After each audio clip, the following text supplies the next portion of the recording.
So I want to, first of all, I want to see if I can categorize this based upon just the headlines that I've been reading. I've been getting sent stuff all throughout the show today. I haven't actually been able to listen 100% to my guests, actually. I'm quite ashamed of that. Maybe I was listening about 90%. But Ammon Bundy has been arrested, and a follower of his has been killed. We also have scattered reports that Pete Santilli has been arrested, and this has all happened in Oregon during an alleged traffic stop where shots were fired.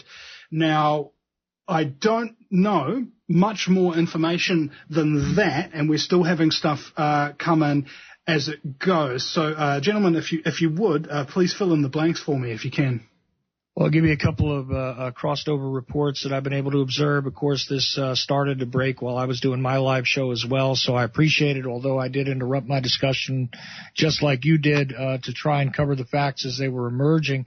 Fortunately, my discussion was ended due to a technical difficulty, and you guys came on seconds afterwards without any interruption to the broadcast whatsoever. There is a synchronistic kind of we need to be doing this. This is the right thing to do right now at this particular time sort of vibe going on. Sorry to interrupt, but yes.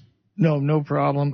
Right now we have multiple reports that Levoy Finicum, who was one of the individuals that was along with Ammon Bundy and the rest of those who have been described as the occupiers there at the Wildlife Refuge, is reported as being killed. That's the individual who the mainstream media is apparently not naming just yet. Although that may have changed in the past few minutes, it is an emerging story. This was done during a traffic stop. There is the report in multiple places, not just according to certain people's live streaming capabilities, but according to multiple reports from different journalists. We do have the arrest of Pete Santilli and all that kind of good stuff. Now, what is horrible to me at this point is that this is nearly precisely the scenario that some of us were speaking about off the air when we were trying to talk to some of these guys up there, that this is exactly what was going to happen if people were allowed to continue amping up the situation and putting out, very much hyperbolic language and trying to amp up the presence of it, for their own benefit. Okay. And I think you know exactly who I'm talking about, Vinny. You do realize that this is why I'm on American Freedom Radio and no other network, because we don't tolerate that kind of BS here. You're damn right, and that's exactly correct. I know Daniel has a lot to say. One of his friends and the individuals that we interviewed 2 weeks ago, I think it was, Daniel, on your show, was also present. As of right now, I have no report that Jason Patrick has been injured, although we're having a hard time getting a hold of him. I do have a line of communication with Jason Patrick. We did interview him on Zen in the Car Radio when this was in its second week. So far, what we do know is Patrick is safe. He is at the refuge. The rumors are true that Blaine Cooper has assumed command of the refuge and is intending to stand his ground, despite the fact that the FBI have given them an invitation to leave and are urging them to do so immediately. There still are women and children who are at the refuge. This is probably going to go south very quickly. But Danny Romero just sent me a joint statement by the FBI and the Oregon State Police. I'm going to go ahead and read it so we can get our facts straight, if that's okay. Is that all right, Vinny?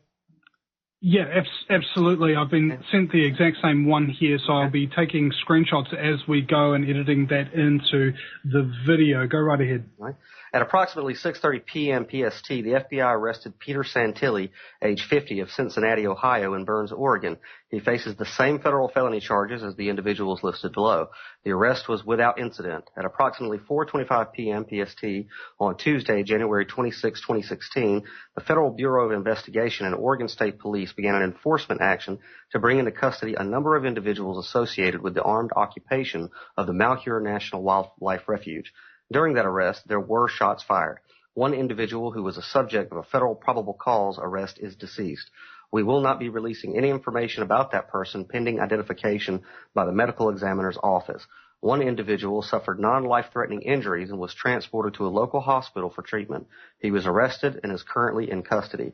The arrested individuals include Ammon Bundy, age 40, of Emmett, Idaho; Ryan C. Bundy, age 43, of Bunkerville, Nevada; Brian Cavalier, age 44, of Bunkerville, Nevada; Shauna Cox, age 59, Kanab, Utah; Ryan Wayland Payne, age 32, of Anaconda, Montana. These probable cause arrests occurred along Highway 395. In a separate event in Burns, Oregon, at approximately 5:50 p.m., Oregon State Police arrested the following individual: Joseph Donald O'Shaughnessy, age 45, Cottonwood, Arizona. All the named defendants face a federal felony charge of conspiracy to impede officers of the United States from discharging their official duties through the use of force, intimidation, or threats in violation of Title 18, United States Code Section 372.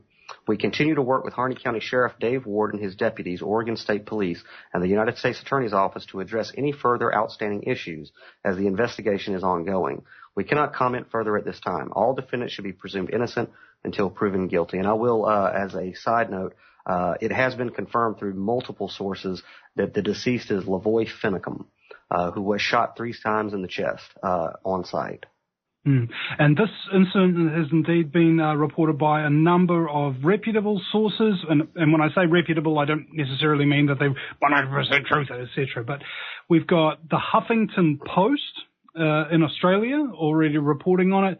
We have Coin6, Koin6. I believe that is a Cincinnati news investigation. If I remember correctly, they were the people that did the story about Santilli leaving Cincinnati and getting pulled over with a handgun that he was not jailed for at all. We have Bill Mayer's Facebook page. I've not heard of him, but he says FBI now says they've arrested internet reporter Pete Santilli, who was embedded with the Burns occupation. He's facing the same felony charges as the rest. We also have Al Jazeera America reporting on this as well. Leaders of Oregon militia occupation arrested at traffic stop, and of course the FBI joint statement. So we can really conclude from the collection of sources that we've managed to open up here that this is a pretty big and serious incident. Now, why this is a serious incident, Vinny, let's be honest here. We saw this starting to emerge and starting to turn south, okay, because this was being disseminated in such a way to incite and invite this kind of action. You have all sorts of evidence which has now been collected of various activities that I would call personally, and this is my own personal view, understand, the guys on this program may not share it, does not matter, I don't care who shares it. There were ill-advised actions taken by these individuals that I do believe they were being misled, and I think they were being sort of cheered on by a carnival barker whom we have already identified quite thoroughly here.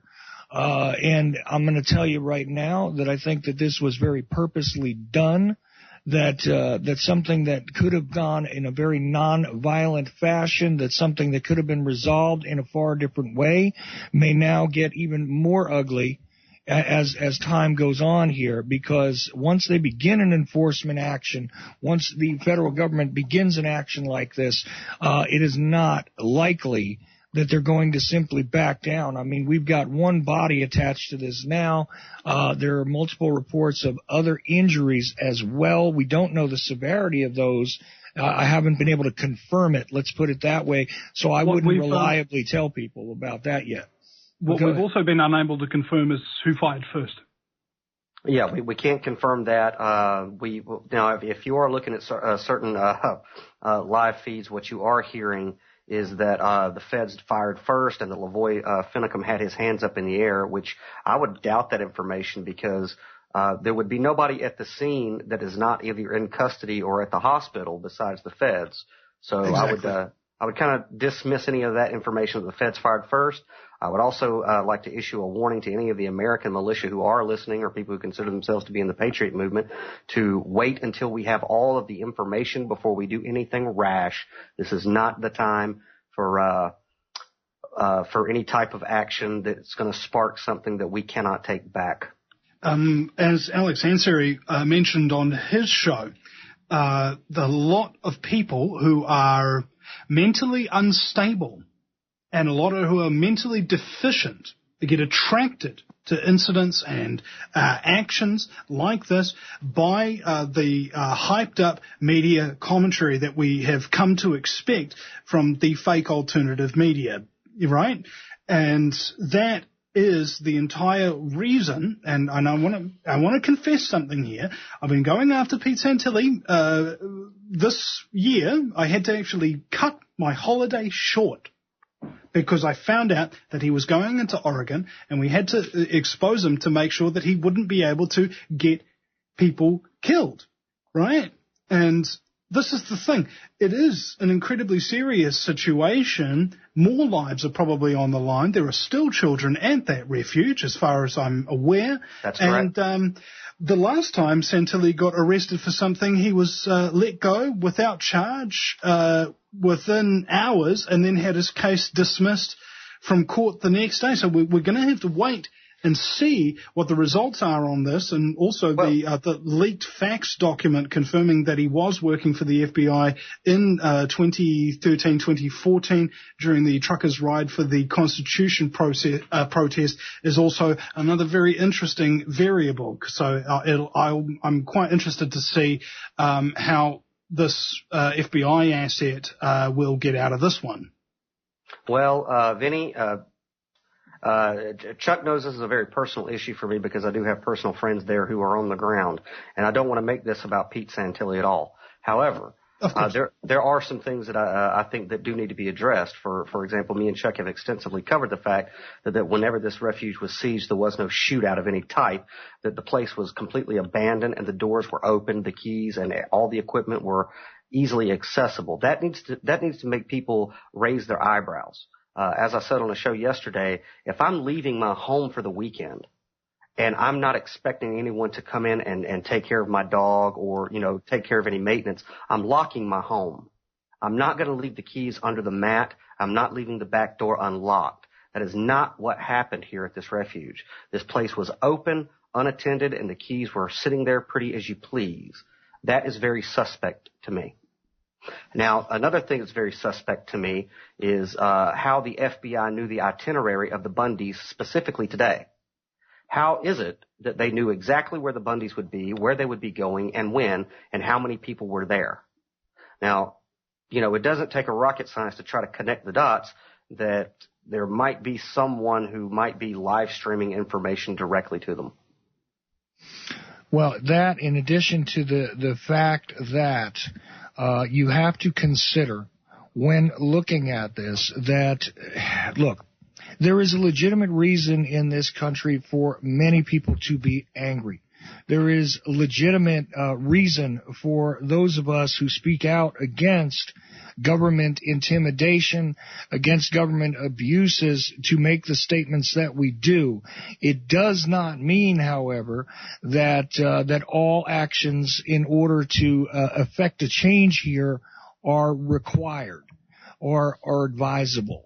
Okay, and this is something that needs to be kept in mind. I'm very glad that you said that about other militia members or anyone who may be listening to this who may feel as though they are now incited, because I am already seeing emerge from not only that one particular individual but a few others that this is going to be some sort of a rallying call to rise up and to cause more damage.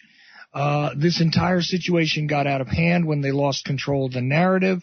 They lost control of the situation, and it screams, I'm sorry, maybe it's just my suspicious mind. Again, my opinion, I identify it as such. It screams at me that this is some sort of a setup in order to take back and sort of smear the efforts of individuals who are trying to do legitimate things, to speak back to the power which has abused us, all of us in this country, quite long enough. So that's what I see it as a derailing and, completely diluting factor that's been introduced into the situation. And when all the smoke clears, there are going to be a lot of fingers to be pointed. And, I hope we are all prepared for that. And, of course, I'm trying to be as honest and controlled about this as possible. I realize it's personal to you, Daniel. I feel personal about it as well. There are others. I don't want to see others incited to come to the rescue in this situation or any of this other kind of a concept that I'm already seeing spread around in communications. Well, and Chuck, like I said, I mean, from the beginning, me and you both wanted to believe in this thing, and it quickly became obvious that this is something that was not very well thought out, at least from a Patriot point of view. It was very well thought out. Now that we're seeing it unfold the way that it is, it's obvious it was very clearly well thought out. Not in the way that perhaps some of the protesters imagined. But this is... Are you saying that this is kind of like a patriot honeypot to get people in there so that they can be forced into a compromising position? Well, Vinny, what I am saying is that after the mainstream media took the narrative and basically used a smear campaign for anybody who mentions the word constitutional or stands up for the Bill of Rights to be backwoods hillbillies who are willing to take over a refuge. Now that portrait has been painted here in the United States of America, it's kind of obvious why the FBI sat on their hands as long as they did while the PR campaign went about. Now it's going to be after this event, anyone like myself who is a political activist that speaks about the Bill of Rights, we're going to be very hard pressed to have any audience that's going to give us any bit of validity or the attention that is deserved. They're going to hear the word Constitution or Bill of Rights. They're immediately going to think of a bunch of cowboys out of the refuge, and they're going to walk away. You might be right, and I think this is it's COINTELPRO. That's all that it is. You're trying to get an incident in order to sway public opinion against the very people who are resisting the tyrannical government. That is the point that we're looking at here. I mean, my issues with Santilli aside, this is actually about the Constitution. However, what's happening inside that kind of media bubble is they're trying to turn the Constitution into a dirty word. They're trying to turn patriot into the word terrorist, aren't they? And right. That's exactly why they immediately introduced the buzzwords, like vanilla ISIS and all of this kind of thing. It was absolutely introduced, in a very precise manner. And that's why, in fact, the mainstream media coverage on this died off quite a bit. So you are left only with the hyperbolic, irresponsible, asinine antics of a guy who shows up in a cowboy hat and decides to convolute his constitutional rights publicly at meetings and things like that. I'm extremely, extremely angry that this is the type of behavior that has been spotlighted through this. So I apologize, but I'm very sickened by it because this was extremely predictable and could have been avoided. Okay, now, Chuck, we are also now joined by Alex Ansary of Outside the Box TV to weigh in on this. Alex, welcome to the program. We've got 4 American Freedom Radio show hosts on the same call. I don't think we've ever done this before, have we? All right, go for your live, Alex. Yeah, thank you, Vinny. I've been watching this story as well for the last month. So what do you make of it? I'm not sure if you've actually been brought into the protest, but we've gone through and we've had a look at the mainstream media headlines that have come out just very, very recently within the last few hours following this instance. Does anybody know the exact time frame that this happened? Did it happen an hour ago, 2 hours? How long? Reports I've seen cite times of about 5 p.m. Pacific. Anywhere from 4:30 to 5 p.m. to 5:30 Pacific. In that window of time, it seems as though the incident was touched off. That's the best I can gather. I have not gotten that confirmed by anybody on the ground because nobody was watching the time. But that actually does seem to be news jumping on it in a very quick succession. 4 hours into it, and we have basically a media circus around this, mainstream media just dropped off, nothing. There was nothing but, the alternative, hardcore, extreme right-wing shock jock type of coverage to it. And then all of a sudden, those people doing that exact same coverage all wind up getting arrested together in the same incident. And then the mainstream media weigh in droves, right? So anyway, we've got Alex Ansary here. Now, Alex, something you said on your broadcast the other day about the mentally unstable and the mentally challenged people being attracted to incidents like this. I would like you to, you related this to other infiltrators and things like that have happened in the past in America, infiltrating movements, co-opting them, etc. Could you just give us a little bit of a spiel about that? Yeah, I see a certain gullibility factor with people that are getting behind this and spending all time online promoting this and becoming fanatical with this whole thing. And, it's just very involved. I've actually given this a lot of thought. And, all I could say right now is this is the most disturbing thing that I've ever seen in the alternative media as far as a deception, like 9/11 being a deception. When you see this many people get behind, what I and a lot of other people have been calling a psyops. So there's a lot of points I could make. One I could is that, a lot of people have suspected Pete of being a FBI informant. And he's really been trying to take that and act like a lot of us have seen him act like he's confronting the FBI or exposing the FBI. Alex, and a lot of these Alex, absurd things. I'm so sorry to stop you, but we've got typing and we've got Skype messages in the background, guys. If you want to mute your mics or go to your Skype notifications and turn off those sounds, please. Sorry, Alex, continue. And so a lot of people that are believing what Pete is saying, he's been just fabricating a lot of really insane things over the course of the last week. And, it's really it's just really sad. It's actually very sad because it tells me where consciousness is. If they can be misled to something like this, they can be misled to other things and other deceptions down the line. And this whole issue with BLM corruption and Agenda 21 obviously is a very serious thing. And the issue is a lot of these guys have really questionable backgrounds. And the good thing is on YouTube, we've seen a lot of people talk about this, the background of Blaine Cooper, or also known as Stanley Hicks, with 14 felonies, and Vinny's fabulous documentary on Pete Santilli. But there's just so much more about each one of these characters.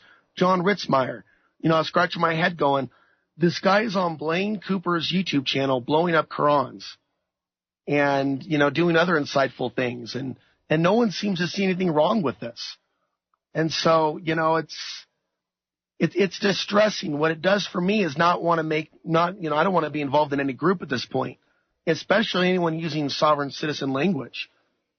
And it's a longer explanation. I won't do it now, Vinny. But there was a guy that came to Costilla County that acted like he was there to help the off-the-gridders. And his name was Bruce Doucette. And he said we should arrest Costilla County here in Colorado. And there were people looking at him and his militia friend that he brought in, Roger Marsh, like they were federal agents. Roger Marsh was talking about a rapid response team. And so I was exposing Roger Marsh when he was here. This was just a few months ago. And conveniently, they arrested him. What's happening tonight makes me wonder if maybe, Roger Marsh and Bruce Doucette were a part of a larger network to rally together, people that are pissed off about being disenfranchised, kicked off their land, having horrible things happen to them, to radicalize them. Bruce Doucette went to Oregon last week. So there's an article about a self-appointed grand jury judge or something like that who was going to arrest the officials in Burns, Oregon. That was the same guy that came here. Now, Alex, we have one more caller to come in. In fact, he was my guest yesterday, Thomas Lacavera Stewart, who I believe was in Burns not too long ago. Thomas, can you hear me? Thomas, are you on the line there? We've unmuted you. I am. Can you hear me? Can you hear me? I can. I can. Are you still there in Burns? I'm not in Burns, but I'm close by. Okay. Can you give us your perspective on this incident that's just kind of like blown up today? Yeah, I can. I kind of figured that this was kind of the way it was going to happen. I was hoping I was wrong. I saw Pete Santilli provoking the FBI, getting in their face, and whether or not he's part of a psyop or part of the grand plan, or whether he's just a provocateur. It was not a professional way to cover it, and it wasn't. I had a huge problem with it. Other people around me apparently were comfortable with the coverage, I guess because they were getting their moment of fame. This was not a moment of fame type of thing. This was a very serious situation where people's lives hung in the balance. And I took it seriously. I went in there to report the truth, and the truth as I saw it. I can't report too much about the grand jury because I've only spoken to them a few times. I don't know much about the process. I know that their legal footing and their legal explanation is accurate. The problem is that we have been for a very long time usurped. So it's really people who want to effect change so badly and have legal arguments, and mostly historians who can point out factual things that have happened in our history that have usurped the rights of the people under the Constitution. There is no doubt about that. It cannot be debated, not by anyone who knows history or anything about it. But the situation, ultimately, my biggest problem with it, and I have to be honest about it, was the kids.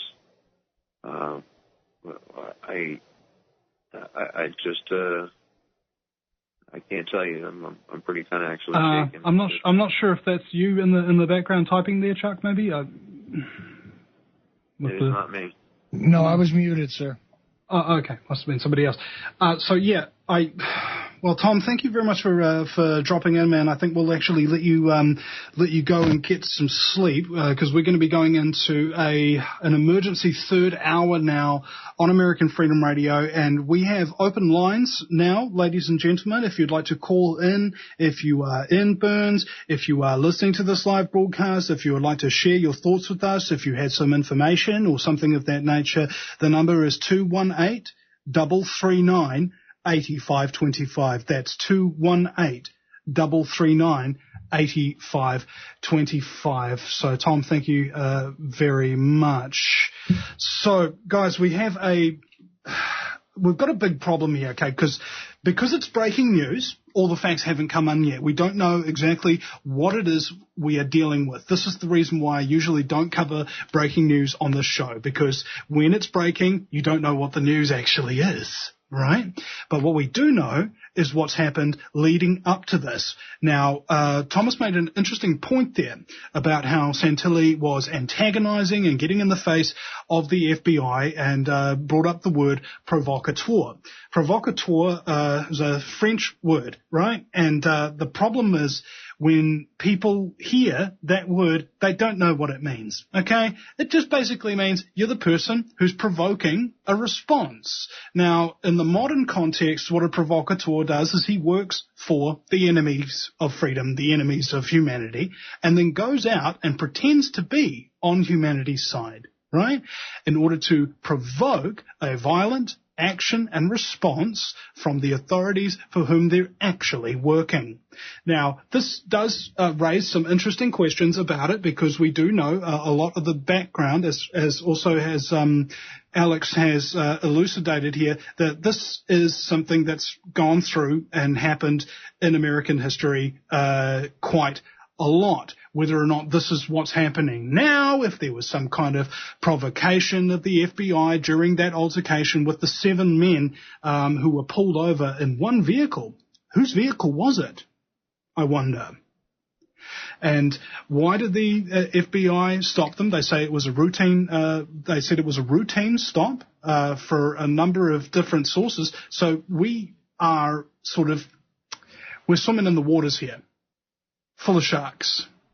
And we don't know which facts are actually facts yet. We don't know who's responsible. We don't know who fired first.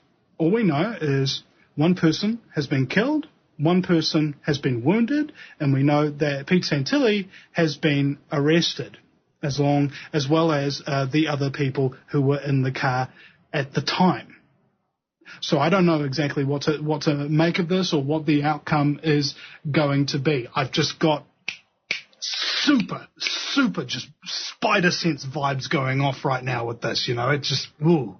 All right, and you know what, Vinny, for good reason, okay, because now let's just add to your definition of a provocateur and give an example. I will explain this to you. I was present at a 9/11 rally in New York City.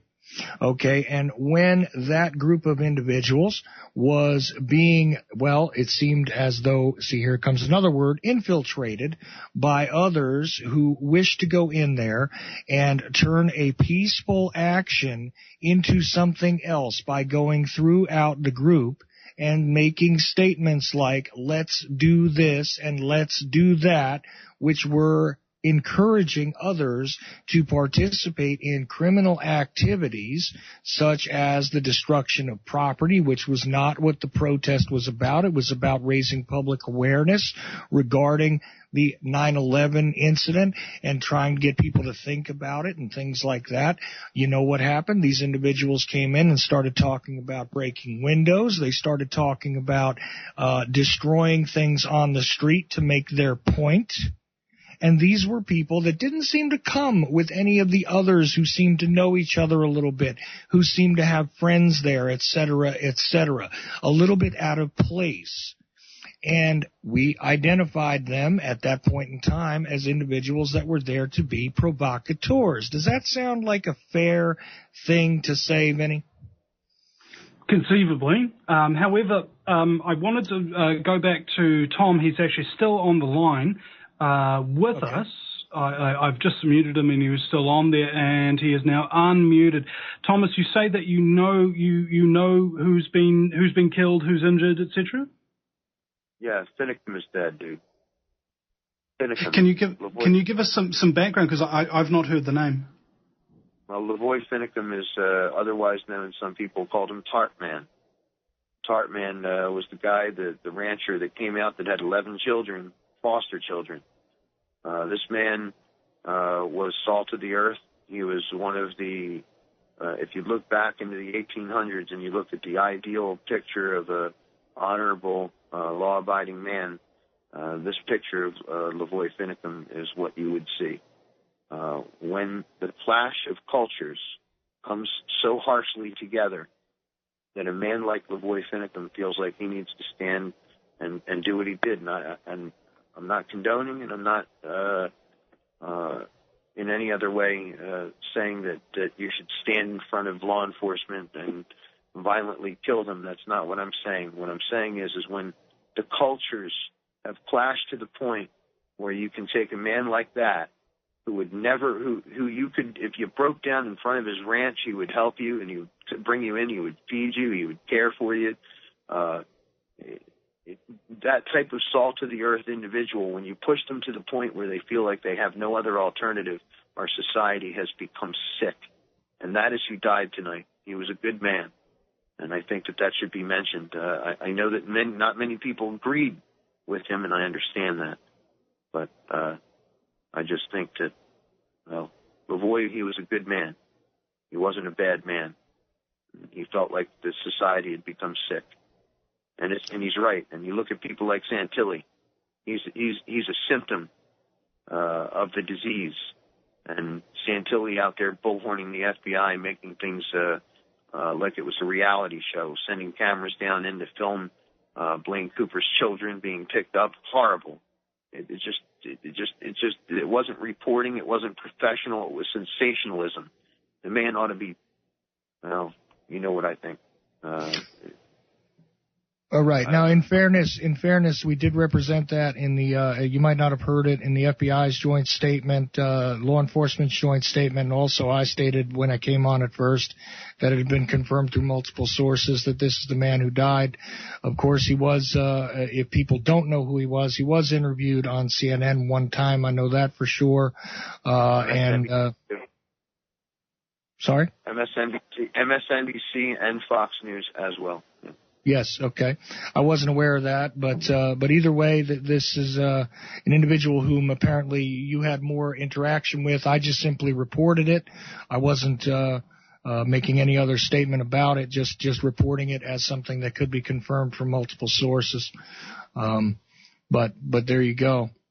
It seemed as though, according to his own statements, you would say that this was a man who was characterized exactly as you just characterized him. All right. Yeah. I don't know the circumstances by which he lost his life, except that it was certainly at the hands of a firearm that was held by a federal agent.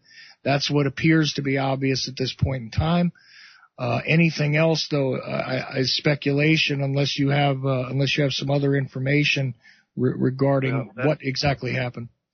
I do know that the person known as Fluffy Unicorn was almost always, absolutely always by Ammon's side. I also have reason to believe that and before the reports came out that Ryan Payne was present, I believe that what they were attempting to achieve was a meeting in the adjacent county with allegedly, and I can't confirm this, but this came from more sources close to what's going on there. It was allegedly to meet with officials or friends of officials or people that wanted to come forward in the next county about some level of corruption in that county and what they could do about convening a committee of safety, similar to what was convened in Harney County at the recommendation of Ammon Bundy. That's why their committee of safety was actually formed. So there was a vote at the committee of safety meeting in Harney County as to whether they wanted the occupiers to go. And the vote was split 3-3.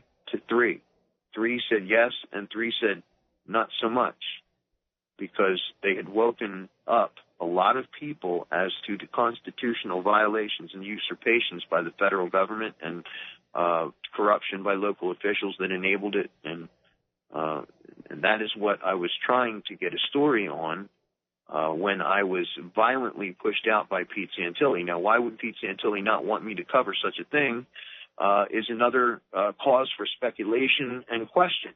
When I criticized the sensationalism aspect, I never said anything about knocking Pete out or replacing him. I just saw the level of psyopery or scumbaggery, as Vinny so eloquently puts it. I judge him. All of these bits and pieces of information about Santilli that are out there, and Vinny has a documentary, and a lot of other people have pieces out there, and all I have to say is my piece, my testament to the psyop nature of Peter Santilli.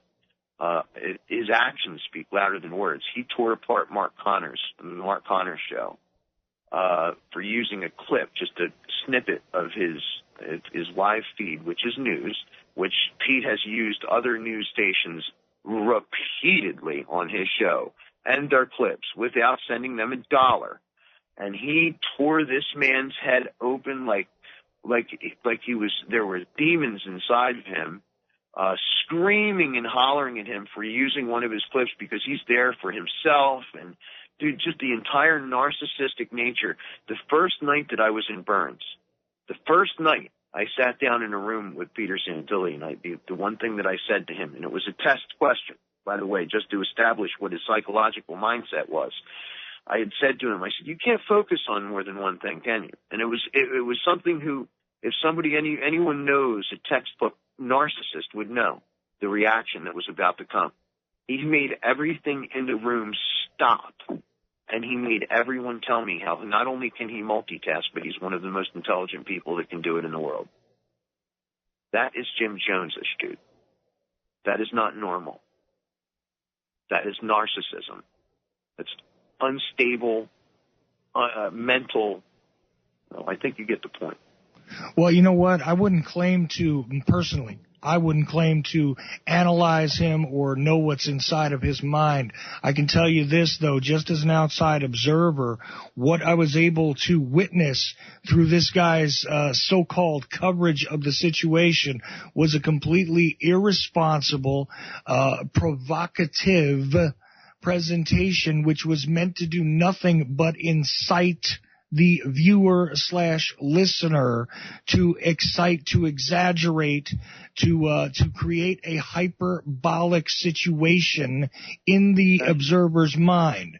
That is an absolute fact. I don't think anybody on this line or anybody looking at it objectively would state otherwise. So that can be said without question. Wouldn't you agree? I would have to agree with that. And coming in from a very good friend, someone that I know and that I trust from KOIN, out of Burns, Oregon, Arizona rancher Lavoy Finicum, the de facto spokesman for the militia at Malheur National Wildlife Refuge, was killed after a confrontation with FBI and Oregon State Police on Tuesday, sources confirmed to CNN. Ryan Bundy, oh Lord. Ryan Bundy was also shot, but is expected to survive. The standoff reached a boiling point Tuesday afternoon when 7 people were arrested, including militia leaders Ammon and Ryan. While on Highway 395, the group was en route to John Day, where a meeting about the refuge occupation was being held. The FBI did not officially confirm Finicum was killed. Shots were fired after FBI agents, Oregon State Police, and other authorities made the stop. It is not clear who fired first. This was reported by CBS. Finicum began being the militia leader. It goes on to say, and you can read the article. I'll post a link to it and give Vinny a link to it on KOIN.com. Apparently, Ryan Bundy. I have the article right here in front of me. Yep. Well, there you have it, folks. Let's just say some prayers for everybody, because no matter what anyone believed, whether they were right, wrong, or indifferent, or whether it was a psyop, or whether it was triggered or provoked, or any other thing, at the Bundy Ranch, I got to know the Bundys. I broke bread with the Bundys. I've prayed with the Bundys. They're good, salt-of-the-earth people, and I know that if they were in any way triggered to feel the need to do what they did so because they believed in what they were doing, and they believed it was right. So whatever anyone has to say about that, I know that there are differing sides to that. However, I stand with, always will stand with supporting and defending the Constitution. And I think that many usurpations that violated it brought us to this point, and that the government has some responsibility and some things to answer for here. And that's just my position on it. Thank you, fellas, for hearing what I had to say. Hey, Colin, Thomas, thank you so much for coming in. And I know that you're really hurting right now, brother. And I know that this incident has actually been quite shocking for you, because you know Ammon personally, and now that he's in jail and everything, you have my sympathy and my support, bro. Thank you, brother. Have a good sleep, man. God bless all you. Thank you. Well, there we have it. Thomas Lacavera Stewart going now to bed. I have this, just kind of still this feeling, this pit in my stomach. And if we can go through and actually name and have a look at some of these people here, because it's breaking news, very little information is going to come out while we're actually on this broadcast at the moment. However, as I said earlier, we can look backwards, and we can also read out these articles. I was thinking I wanted to read out this one from the Huffington Post, if you guys will let me in, unless you've got something to add real quick. I'll tell you there's a no. All right. The Huffington Post Australia. Ammon Bundy arrested, follower killed during confrontation with law enforcement in Oregon. Ammon Bundy, leader of the month-long militant occupation of the Malheur is Malheur, I don't know how to pronounce that, National Wildlife Refuge in Burns, Oregon, was arrested Tuesday on a highway confrontation with law enforcement that killed one of his followers and wounded another, according to the FBI. Bundy and 4 followers were arrested in a traffic stop in which shots were fired, the FBI said in a statement. The FBI said the shootings happened when agents, along with Oregon State troopers, stopped a vehicle to arrest people involved in the armed occupation on charges of conspiracy to impede federal officials from discharging their duties. During that arrest, there were shots fired, the FBI said. One individual who was a subject of the federal probable cause arrest is deceased. One individual suffered non-life-threatening injuries. A 6th person involved in the occupation was arrested about 90 minutes later in Burns, the FBI said. So they weren't all in the same car. There was just somebody else that they wound up grabbing. We have been informed that Ammon was taken into custody while outside the refuge and that shots were fired, but confirmation of these details is still lacking, the Bundy Ranch said on its Facebook page. Guys, would one of you be able to quickly bring up the Bundy Ranch Facebook page to see what they're saying on there? We can get into that in a second. KTVZ reported a medical helicopter was sent to Burns on Tuesday afternoon. The Harney District Hospital in the city was on lockdown following the reports, and 56 miles of highway was closed by the Oregon Department of Transportation between the refuge and the city of John Day. Bundy and several other militants occupying the refuge had been expected to attend a town meeting in the town on Tuesday evening. Isn't that interesting? Right before the actual important town meeting, this happens. Still smells fishy. Like every single thing that I read smells a little bit fishy. Bundy and his armed anti-government group had occupied a building in the Malheur Refuge since early January. They seized the area in support of 2 ranchers jailed for arson and in protest of federal management of public land. That concludes the Huffington Post article. Any comments or observations, guys?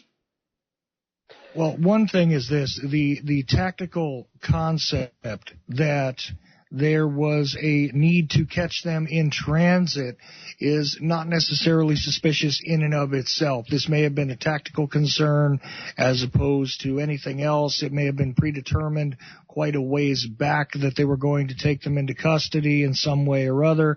I think that, honestly, it seems as though it would have been a whole lot more efficient to do it without the gunfire. Here I am taking an objective standpoint as best I can. That's the way it seems to me. I wouldn't say that in and of itself is a problem. Now, the use of the word militant and the use of, again, all of these interesting characterizations by the media, well, what do you expect? That's all I've got to say about it. I'll say this, Vinny, if you don't mind. Go for your life. I'm a political activist. I believe in the Constitution, but, from nearly the beginning of this thing, I have made it very obvious that this was a poor move. And one of the reasons I believe it was a poor move is because in 2014, at the original Bundy standoff, it was made absolutely clear by the militia specifically. And, I know this is personal for you because he hits your finances with YouTube. It's also personal for me. But Pete Santilli was live on live stream, making it absolutely clear that he understood that the Bureau of Land Management was a privately owned company, that it was a for-profit organization, not a part of the federal government. That was the basis for their standoff there. Now, in 2014, if you're going to stake that claim that it's a privately owned corporation, and then here at the Malheur Refuge, you're going to base your entire siege of the refuge that it's a government overreach, and then you quote Article 1, Section 8, Clause 17, which is specific to the federal government, as if you completely just brushed everything that you said in 2014 under the rug. Now, this was poorly executed, it was poorly thought out, and it was on very shaky logic to begin with. And I've been, I'm new to radio as far as being a radio show host and American Freedom Radio, but I have been warned by several people and have watched extensively all of your coverage of exactly what Pete Santilli is. And I'll say this, because it is personal to me. And I know that there are a lot of alternative media personalities out there who are afraid to go up against him because he has an army of trolls, or is willing to sue you, or is willing to take down your YouTube channel or hack your website. I don't know if he's a federal informant or not. I don't know if that fax was photoshopped or not. But at this point, it's irrelevant, because anyone who has watched this thing from the beginning, specifically from his live feed, knows he doesn't have to be an agent provocateur, but he sure as hell is a prophet provocateur. And from the beginning of this thing, he has put those people in that refuge in harm's way. And for what? For YouTube subscriptions? For donations? To get his name out there? And now a man is dead? More people may be dead? Now, it's obvious to me, you can really tell who does this because it's something that they're passionate about, and who's doing this to make a name for themselves, to get in front of cameras, to use bullhorns and rip off Alex Jones, for God's sake, as if those tricks haven't been done before. But now a man is dead. More people may end up dead. And, I'm hoping and praying, but by the time that this is done, that the blame of this debacle needs to be put at the feet of the person who is solely responsible for escalating this situation to the point of gunfire, for ratings, for subscriptions, and that is Pete Santilli. Well, I wanted to... Oh, go ahead, Chuck. Go ahead. I'm sorry. It's just I wanted to throw in one more thing, because you mentioned the first incident at the Bundy Ranch, and our friend Mr. Santilli was there as well. Okay, and you know what I retain from taking a quick look at his live feed back then was that this is the man who was running down the street screaming about, this is it, this is the time, this is all things coming undone, and you know what? Next we're going to American Spring. Next we're going to American Spring. Screaming and running down the road. Okay, during a time when it was responsibly handled, when not a shot was fired, when things were kept cool, despite a whole lot of problems that could have erupted from that situation in Nevada. Okay? Well, we see the same thing that happened here. We see it was within the first 2 days he was reporting that the FBI were staging at the high school, and then when we actually get cameras there, there's not even a janitor there. And then on his next broadcast, he doesn't even address the fact that he outright lied. That's what he does. It's just a constant 30 years of nothing but lying and deceiving people for his own self-benefit. Now, that's the character of Pete Santilli. Again, whether or not he's working with the FBI, or rather whether or not he's still working with the FBI, we don't know exactly what the game plan is. Vinny. In terms of that fax, I just want to get this out, because a lot of people have questioned it and they don't know whether or not it's genuine. However, I want to kind of like put that to bed a little bit for some people by just denoting some of the facts about it. So far, nobody has actually really given me any evidence to refute that document or anything in it. For example, the speech that is used in that document that Santilli allegedly sent to the FBI sounds exactly like Santilli. It has the same poor grammar as Santilli, has the same threatening nature of Santilli, and was sent to a real fax number at an FBI field office. It mentioned Operation Out Truck and was complaining about myself and Suzanne Posel from OccupyCorporatism.com, exposing him at the exact time and date myself and Suzanne were exposing him. He also mentioned in that document a high-level FBI operative, Daphne Hearns, who was handpicked for her position by the deputy director of the FBI. I believe the San Diego division was what she took over. We also have a screenshot of the fax and fax program on his computer. Pete admits that his computer was hacked. He admits that all the documents were real, but only denied the incriminating facts that showed he was working with the feds. Now, if somebody can please provide me any documented form of evidence to the contrary, I'm more than happy to look at it, more than happy to listen to it. However, so far, the only thing I have seen is basically speculation, supposition, and disbelief and denial, and that's not journalism, unfortunately. Now, despite these facts, most people will still fall for Santilli's charms, regardless of what evidence to the contrary they're shown, because they're simply too dumb, too naive, too crazy, and too hyped up on being a gun-toting, patriotic Christian crusader to even notice that Santilli's behavior and track record has more red flags than the entire country of China. Well, Vinny, like I said, it's irrelevant if he's an FBI, if he's on the dole or not. I mean, Are you sure? I dispute that. I think this is actually totally relevant considering the shootout happened with. Well, let me finish the statement. From my point of view, it is irrelevant because of if he isn't, and what he's doing solely for profit is disgusting enough. But I will like to point this out. It is very suspect to notice that he was arrested shortly before the entire Oregon situation happened, and he was let go on $0 bail.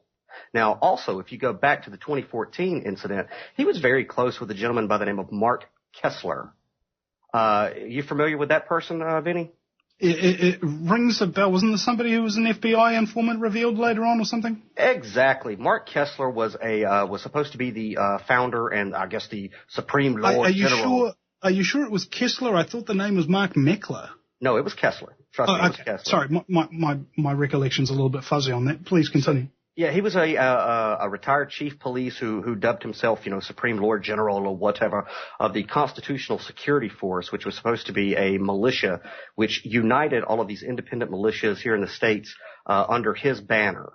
It was very obvious to me and anybody who watched any of his YouTube videos that he was working for the feds to get information on people who are in the militia, who do intend to stand to the federal government in the event of something like martial law.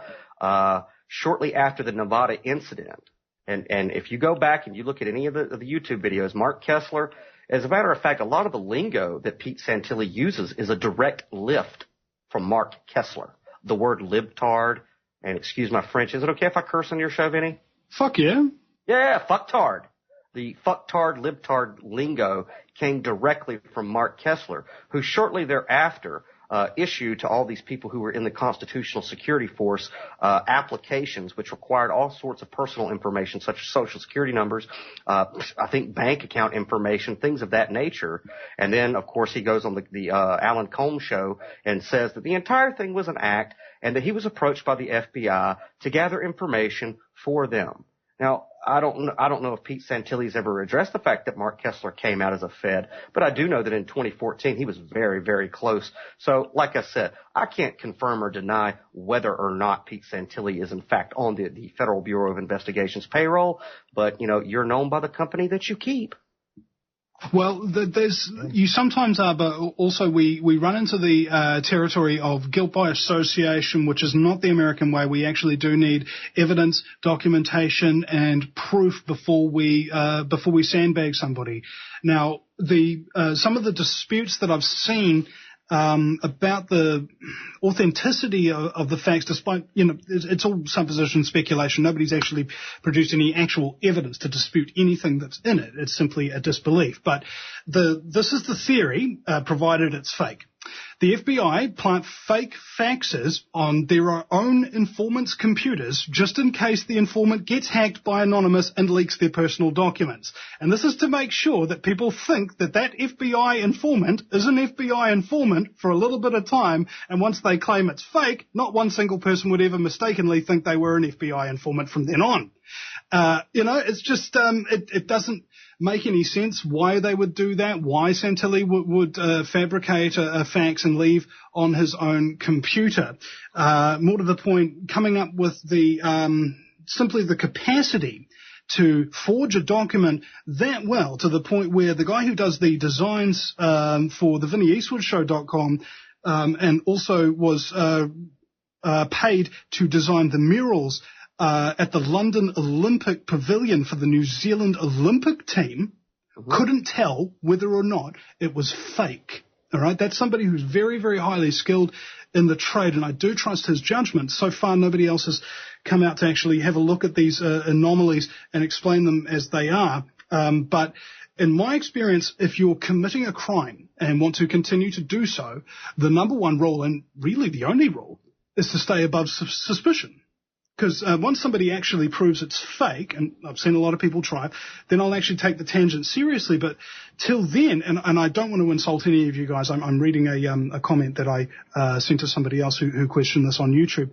But till then, the only thing I've seen is people who don't know how to use digital design technology pore over the writing in the facts, making assumptions and deductions about the writing, the use of language, the wording, etc.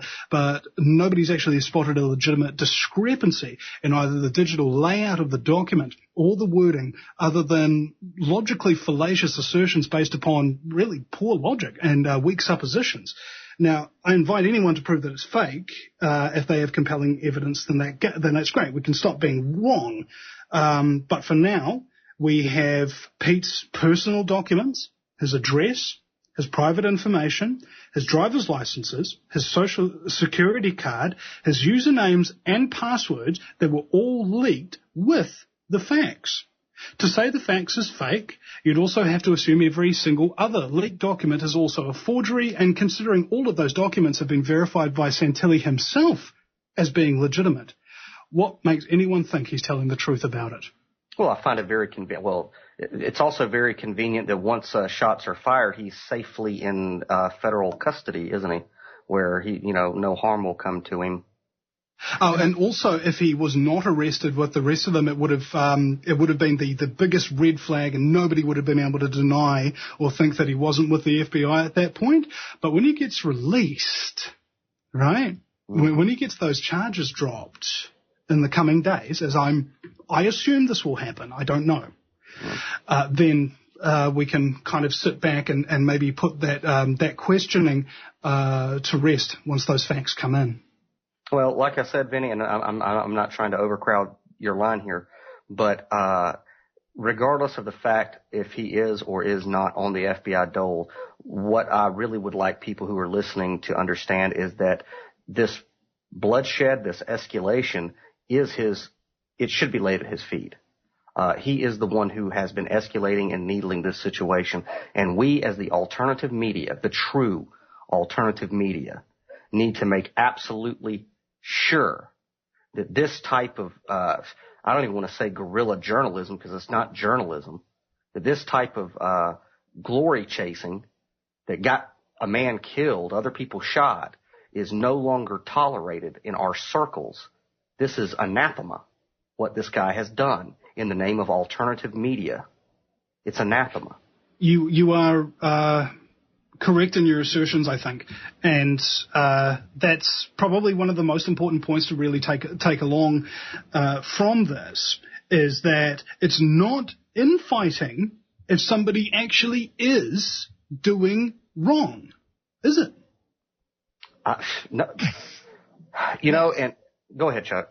Well, that's precisely the point here. It's not about attacking him as an individual. I would attack exactly what is being done and what has been, what has occurred here because of this type of action. This is exactly, like I said, irresponsible. This is not journalism. This is not, presenting of information as it is. We do our best to do. Those of us, who have worked at American Freedom Radio, who do work at American Freedom Radio, there are many others out there who are doing their level best to report to you real information, okay? Not just out there trying to whip up things for the sake of whether it's their ego or their confidential informant bona fides with others.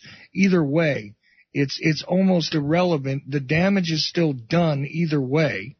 Okay, and what we have here is someone who has acted completely irresponsible, and like Daniel has stated, and like your caller stated, and like everyone is well aware, there is at least one person dead, and you know what? This is not over yet either. All right, there may be more damage done from all of this irresponsible action.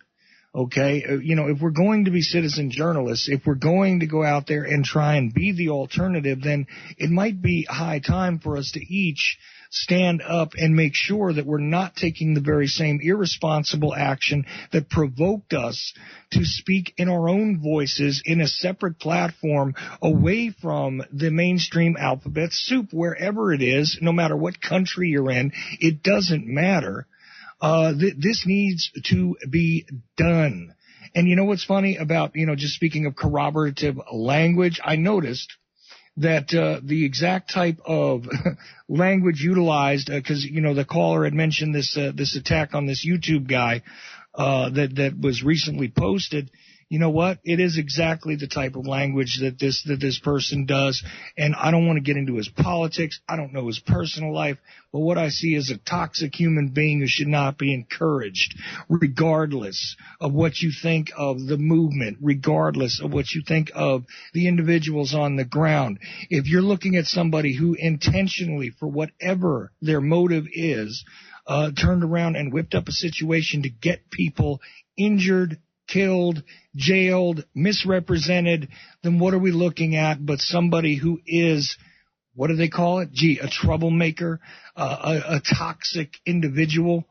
This is exactly what we're looking at, and we can go into the details, and we can sit there and try and authenticate documents or invalidate them in one way or another. It's really not even part of the point when you can physically, visibly see what has been presented to people and its damage, the resulting damage.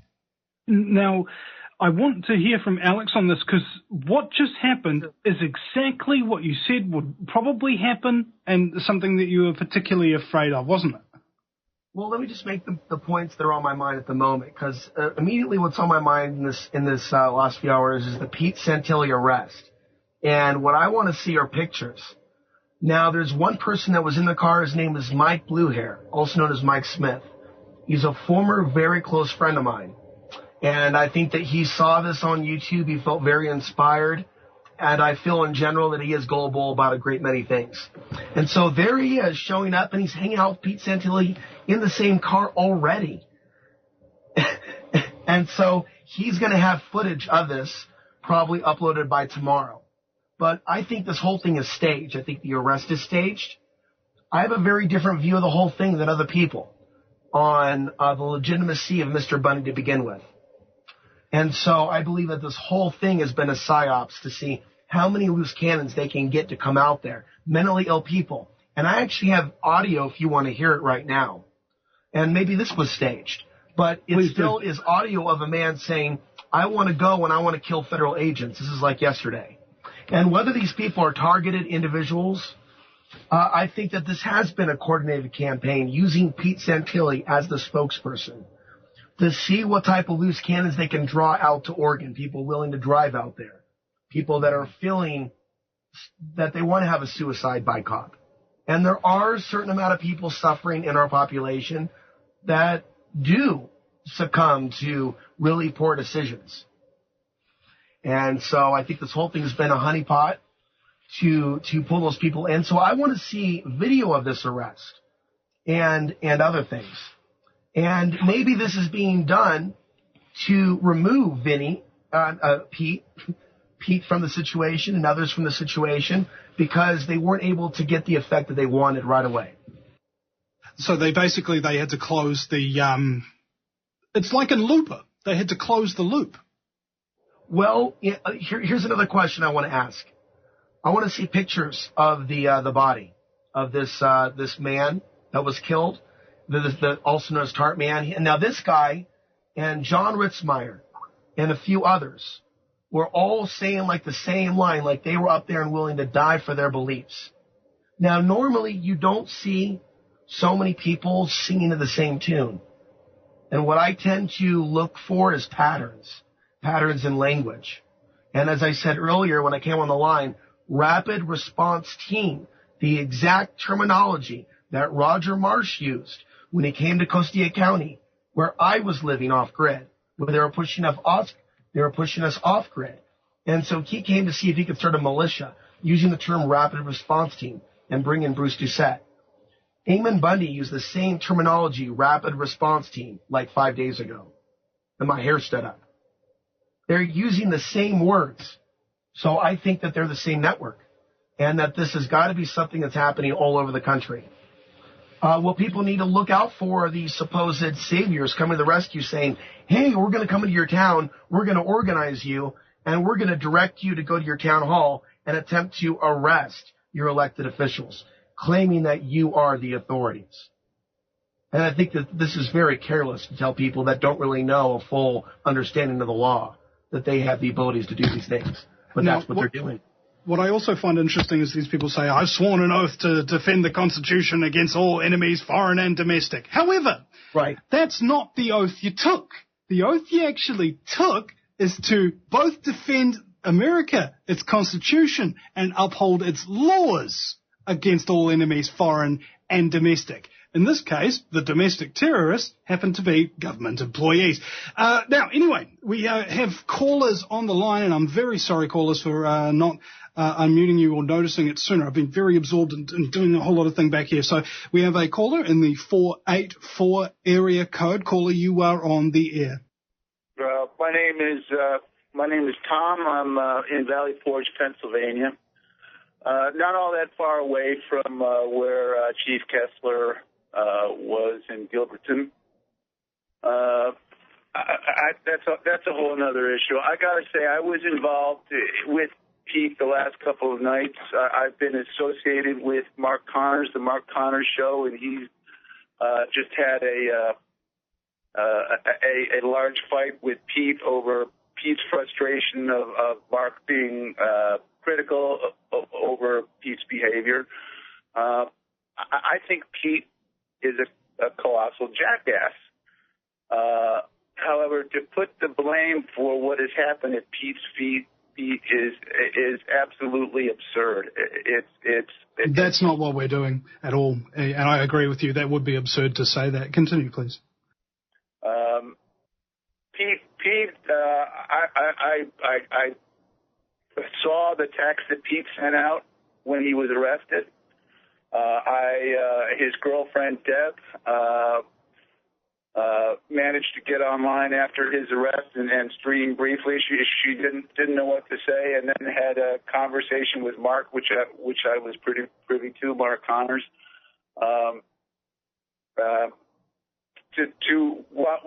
While Pete was a liability for what was going on, I think it's absurd that he was arrested for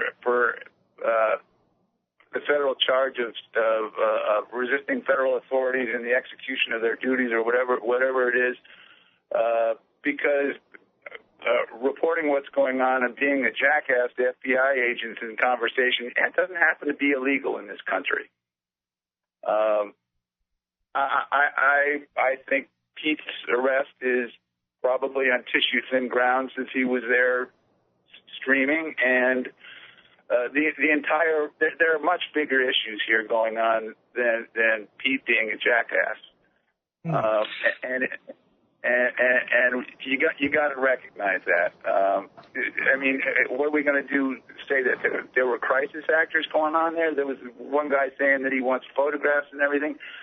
There are people that are willing to stand for what's important in this country and willing to give their lives for it. And right now, under the terms of the Constitution, even as it is currently amended, the federal government has no authority to own indiscriminate lands within the states. There's no constitutional authority for that. There is no constitutional authority for the government to write laws. Okay, excuse me, sir. One second. I need to ask you a question, okay? I really do. You mean to tell me that you think that Pete Santilli's actions in encouraging and inciting people to behave in a certain way under the guise of being media out there means that he bears no responsibility in anything that resulted? Is that what you're telling me? You're going to try to tell me that the feds reacting the way they did and Lavoy Finicum being shot has anything to do with Pete? If that's the case, every time we have a jackass, then the federal government can blame us for people being jackasses. No, Pete is not responsible for the outcome of things today. The federal government has far outstripped its authority. There was no need for a single life to be lost. Well, let me ask you this, caller. Why was the federal government in Burns, Oregon to begin with? Because of abuses that go back all the way to the Civil War. That's why the FBI was staging at the airport? The FBI was staging at the airport because they lay claim to lands and have abused the farmers and private landowners and ranchers in the area. The Sagebrush Rebellion goes back into the 70s. Are all these people just psychotic in your view, or do you know the Constitution? Are you familiar with the term Constitution? I'm very familiar with the term Constitution, but what I'm asking, maybe I'm... the terms of the Constitution, not just the word. Are you familiar with the equal footing doctrine? My question that you haven't answered yet is, why did the FBI stage at the airport to begin with in Burns, Oregon? They staged at the airport because they are standing up for a federal authority that doesn't exist. Okay, we're going to go to our next caller now in a 714 area code. Has been holding on there for nearly 20 minutes. So sorry to leave you late there, caller. In the 714 area code, you are on the air. Caller, are you there? Apparently they have hung up. That's unfortunate. For those of you listening now who have some commentary, information, things that you would like to bring on the show, the number is 218-339-8525, and I will go to your calls as soon as you ring in. I apologise for the delay. And if you are that caller who was on the line there for nearly 20 minutes, you can call straight back in from that 714 area code, and we'll bring you on the air. So let's have a look back on this. There is something fishy. Will we say that? Because the facts aren't in, somebody is dead, somebody is wounded, a number of people are arrested, there's suspicion about who shot first, and so on and so forth. Now, this reminds me of the police report, sorry, not the police report, the mainstream media news report, I believe, from Channel 12 in Cincinnati, Ohio, where they reported that one of Santilli's listeners had rang in and sent a message to the chief of police saying that the time has come for patriots to draw their weapons first when approached by a police officer. Now, I don't want to go on a rant here about how much I hate Pete Santilli's listeners and so on and so forth. So I'm not going to do that. What I will say, however, is I have seen innumerable examples of people who are dangerous, that listen to everything he says, do not question, and are willing to threaten, at the very least, and stalk people online. This is the kind of mindset that Santilli attracts, okay? Mm-hmm. Not entirely dissimilar from that scene in Batman, where Two-Face is trying to get some information out of a crazy person who's exactly the kind of crazy person that the Joker attracts, right? That's what's going on here. I think he's the honey that leads the bees home, essentially. And the last statement I'll make, and we've got to get away from this FBI allegation, because, again, it's not about Santilli. A man is dead in this incident. And I think we really need to think about his family and his friends and the loss they have suffered. But to blame Santilli outright for it, I think the caller was right. We don't have the evidence to do that. However, Chuck does make a very, very valid point about. Oh no, actually, I think it might have been Daniel that made that point, that he does bear, perhaps, there's a possibility here, some responsibility for the incident as a result of his antagonization of the FBI that were in Burns, Oregon. And that's what I'll say there. Well, let me ask you something, Vinny. Okay, and let me ask everybody who is on this call right now. Each of us has an audience of individuals who hear some of the things that we say, okay, who listen to some degree to presentations we make. If we know that we are inciting a particular active kind of element in our audience, do we not have a responsibility as individuals who are making public presentations to speak to that, to keep it under control, to cause people to not, listen, if we talk about the horrors of the world and we notice among our audience, because believe me, he pays attention to his audience just like all of us do. I mean, you mean to tell me that we have no responsibility to them if we have incited something, whether we did it intentionally or not, if we notice among them that violent activity is being discussed because of the things that we have caused them to unify behind by our statements, right? We make statements, they unify behind them. We're seeing them get into the mode of, and I watched this just a little while ago on one of his streams, these guys saying, I'm getting armed, I'm getting ready, I'm prepared, we're going to have to do it, it's coming down now. These are the kind of statements coming out of these people. Now, you mean to tell me that none of us would bear a bit of responsibility if we had whipped up our audience into a frenzy and also participated directly in making sure that individuals, and some of them, by the way, Alex, I absolutely agree with you, some of these people are suspect by their existence, Listen, in Chuck, the movement. Chuck, but regardless, Chuck? I just want to know one thing from each of you. Do we not have a responsibility doing this, whether we're talking to 5 people, 500, 5,000, 5 million? Do we not have a responsibility for the things that we say and the things that result from them? Well, only if we have integrity. Let me. Well, there you go. Absolutely, but it has to be noted how many things that Pete has said that are insightful that he's been allowed to get away with, and some of the other people and the other characters, and that's the main issue, is that it's like it's being promoted, and the amount of attention that the media has given them for weeks and weeks, that's also so bizarre and unnatural. All the attention they've given them. So, well, let me put a cap on it real quick, and then I'll be quiet. I can't lay entirely everything that happened at Jonestown at Jim Jones's feet, because at the end of the day, those people had free will to drink that Kool-Aid or not. Right. But he sure as hell had something to do with it. There you go. So I think that's actually it. We had a comment on one of my Facebook groups today that asked, what is cult behavior? And I go, well, it's pretty straightforward. Have you got like a leader or something like that who you say is absolutely infallible, and you attack anyone that even so much as questions them and said that they're really great and fantastic, regardless of what evidence gets shown about how psychopathic and crazy and everything that they are? Cult behavior. All right? Pretty straightforward. Mm-hmm. Vinny, I want to add one more thing. I'm just going to say this briefly. Every video that I did commentating on this, it was about 10 of them. They were all like demonetized.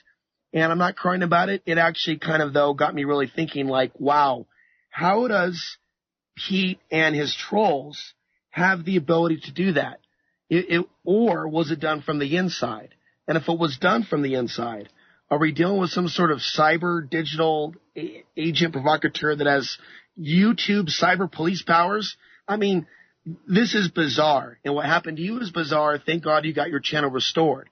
Well, but now he's making threats that he's going to go after all these people, and people are looking at this as a serious threat. And there's all these videos that have been attacked, and it's like, how does one person have that power? It really should open up a larger door to YouTube's participation in this, if there is any, because other channels are being attacked.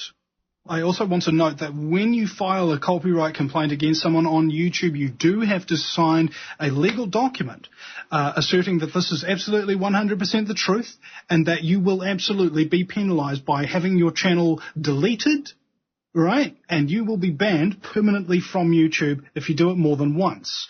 Santilli has filed not less than 7 disputed and proven false claims against my channel. Has his channel been penalized? No. Has his channel been taken down? No.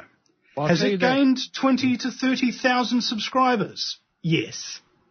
Right. Well, I'll tell you that indisputably, a lot of these so-called free speech platforms, a lot of these so-called citizen-inspired platforms, everything from Wikipedia to YouTube, absolutely reek of a control system. And there is actually individuals who are engaged in control over Wikipedia pages. Okay, you need to really take a look at what's going on inside of these structures and who is really funding them and all that. Well, gee, that's where the trail has gone cold for other people trying to investigate this stuff.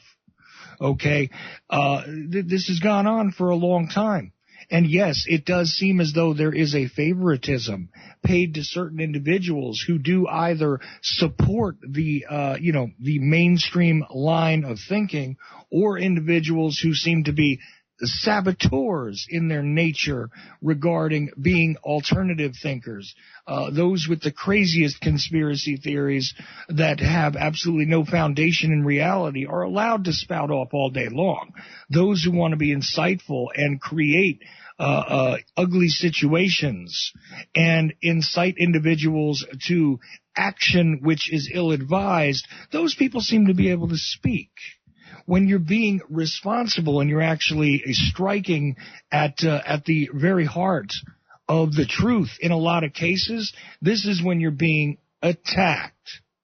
And this is when your posts are removed, damaged. Your ability to post on these allegedly public forums is suddenly curtailed in some way. This is the MO, and this is the way it has been for quite some time. So it's not even remotely surprising to me what went on. I tell you this, as soon as you started having your troubles, Vinny, interestingly enough, stuff that I had posted on my channel for years, and I do mean, 5-6 years, all of a sudden was being hit with copyright claims from undisclosed individuals and things like that. I turned around and dealt with each one of them, but suddenly I'm having to fill out paperwork basically online in order to defend myself. And meanwhile, I'm not even a highly controversial person, but I noticed that sort of started to happen as well. So I don't know if this is a new wave of this phenomena, but it's nothing new, and it's not relegated to one individual. Hey guys, I'm getting a new piece of information if you want me to share that with you. Yes, please, go right ahead. From rawstory.com, one of the most prominent Oregon militants fled home before his comrades were shot, arrested, or scattered during an apparent ambush by law enforcement. John Ritzheimer, a U.S. Marine Corps veteran who has gained a high profile for his anti-Muslim rallies and threats against government officials, shared a series of Facebook posts that indicated he'd left the Malheur National Wildlife Refuge and returned home. Quote, FYI, I came home to Arizona to visit my family, end quote, Ritzheimer posted late Tuesday. Quote, the feds know I am here and are charging me with conspiracy to impede a federal officer. I need an attorney. My family needs help, and I'm hoping they grant me bail, end quote. That's the same charge that law enforcement officers have lodged against 6 other militants, including Ammon Bundy, Ryan Bundy, and Ryan Payne. Quote, I came home to visit my family, Ritzheimer said in a comment on his Facebook video. Quote, the feds know I'm here and are asking me to turn myself in. I need an attorney so I can get back to my girls. Please help my family. Donations can be made at www.whatever.com. That's not the actual site. I'm not going to share it. To help with legal fees. Thank you all in advance. I just want the country to live by the Constitution, and I just want the government to abide by it, end quote. Ritzheimer's close friend Blaine Cooper apparently vowed to a talk radio host close to the militants, Pete Santilli, that he would not be taken alive. That alarmed Santilli, who pointed out that women and children were at the wildlife refuge. And that's at rawstory.com. Mm. Now, I also have a minute piece of transcript from Deb, who's Pete Santilli's helper, heard on the phone in the background of a live stream. I just found this on Facebook here. Quote, I just talked to Blaine. Blaine said he was going to stay there and die. Quote, Lloyd Flanagan is dead. They shot him 3 times with his hands in the air and he was unarmed, end quote. Now, this is coming from one of Pete Santilli's people, so in terms of credibility, I can't bank on that one. Right, However, right. There are people making that claims on social media, and other people are saying, where are the links? Where are the links? So there seems to be an effort to push out that narrative without facts from what it looks like right now. Mm-hmm. Let me just do this. I'm going to go to the Pete Santilli radio show live. Now, I did hear her say that live. You did? Yeah, I heard her say that on the live stream. Okay. But whether or not they said it, it doesn't necessarily make it true, as we've established. She was earlier. passing it on from something that she heard when she said on the live stream. Okay, now we have currently a live stream, 2 of them, in fact, coming off of the Pete Santilli Show YouTube thing. So Deb is obviously still around, still broadcasting and doing those things. However, we were unable to bring that live to air for you, ladies and gentlemen. Don't worry, though. I'm sure you can go to that live stream and find out for yourself, although I don't recommend it. But yeah, it's a little bit of a wiggly one. And I think the story of, sorry to cut you off, but John Ritzmeier is just as much as enigma as Pete Santilli. And before Pete came on the scene, he had my focus because I was looking at him and everything he was doing and saying on Blaine Cooper's channel. It's like, you can't be a sane individual and think that what you're doing is sane and aligned with being a patriot. Your provocative, insightful action. Even if you hate Muslims, it doesn't make sense. And then all of a sudden you get bored with that. All of a sudden you get bored one day. It's no longer working out for you. And you go with your friends, including the guy that was on this call, Mr. Lewis, who was featured in many pictures with John Ritzmeier. I don't know how people find people like John sane. They've never explained it to me, those supporters of the occupiers, how they think that that's patriotic to just believe mainstream talking points, that this is about a war with Islam. That has nothing to do with property rights. These people have never explained themselves for their irresponsible, childish, borderline neo-Nazi. And I'm talking about John Ritzmeier. That means everybody around them says, you know what, this behavior is okay. It's not a big deal. It's free speech. It's insane. And it's all the hallmarks of a federal agent. If we just studied John's actions throughout the summer and his appearances on CNN, that's not a regular person from the grassroots. I don't know how people think that this is normal. The thing is, we're dealing with, and I'll close here, we're dealing with a culture, Vincent, and others on the call that have made really good points that don't do research anymore. We're dealing with a culture, an ADHD culture, a McDonald's culture, a Taco Bell culture that believes everything that's coming across the newswire. And it's scary because this is a beta test for something later. Okay. So let's think about this then. What can we do in order to help in this situation? I think that we're bringing to light some important facts and some important information that people need to keep in their mind. They need to keep this on the back burner so that when new information, more facts, etc., come out, you've got an appropriate context. All right, so we've explained to you or at least Alex has explained to you the modus operandi of informants, agents, etc.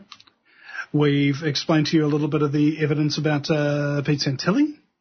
We've given you the facts on the ground, or at least the facts that have been relayed to us through mainstream media, some quotes from alternative media sources. And we have also named some of the people who were involved in the incident, the man who lost his life, and some of the people who were arrested as well.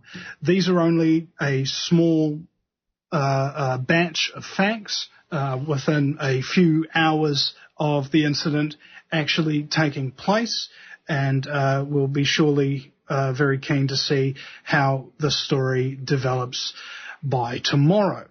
Guys, do you have anything else you'd like to add here? Chuck?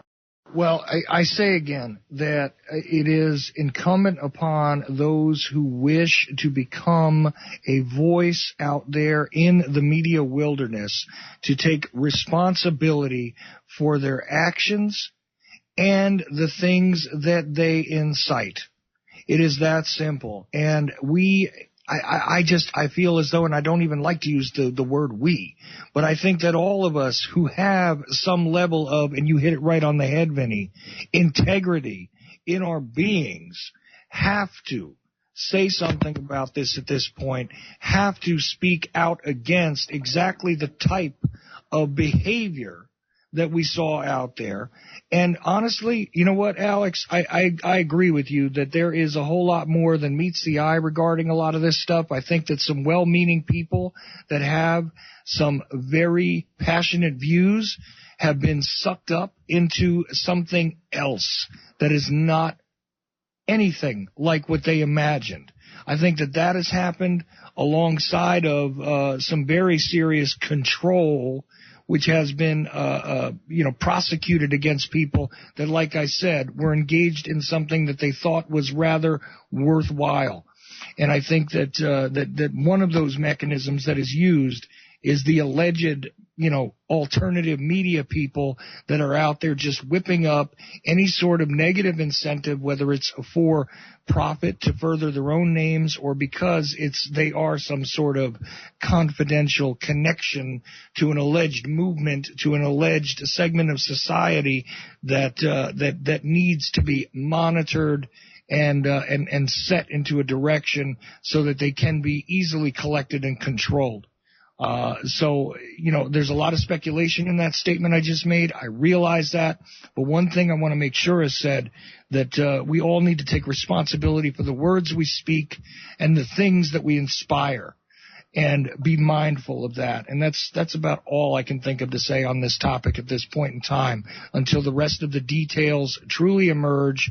I don't want to pass judgment on the entirety of the situation, but I guarantee you, as this continues to unfold, this is not a pretty situation, and this is not, as Daniel and I have stated when we talked to Jason Patrick, very early in this situation, and as we talked to others that were involved very early in this situation, this is certainly not the outcome that anybody who has a rational, sane, and decent bone in their body wanted to see. That's it. Yeah, and indeed, this was the entire thing.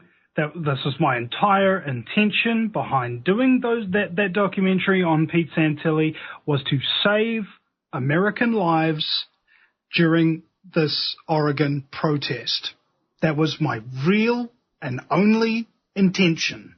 All right? Subsequent to that, it's simply to try and make sure that when people approach Santilli and they start to wonder who he is and they search, they'll be able to know, without having to endure the suffering and the pain that I and many others have endured in order to find out. This is the responsibility of an honest journalist. This is the responsibility of any patriot that takes being a patriot seriously, in the way that Jefferson took it seriously.